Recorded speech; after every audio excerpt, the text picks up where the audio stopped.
இதுவும் சேர்த்து நம்ம மாங்காய் சம்மந்தி எப்படி செய்யறதுன்னு பார்க்க போகிறோம். சரி, மாங்காய் துவையல். நல்ல புளி உள்ள மாங்காய் இருக்கலாம்.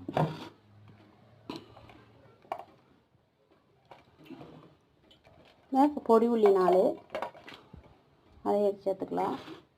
நல்லா எரிவுக்கு தக்கன வத்தல் அதுவும் சேர்த்துக்கலாம்.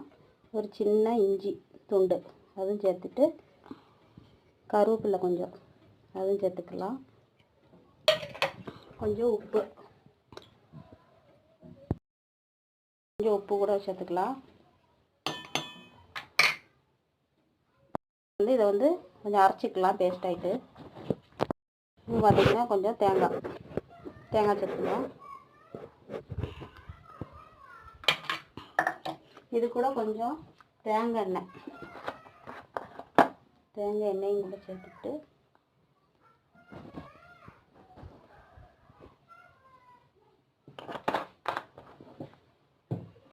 பார்த்தீங்கன்னா மாங்காய் சம்மந்தி ரெடி.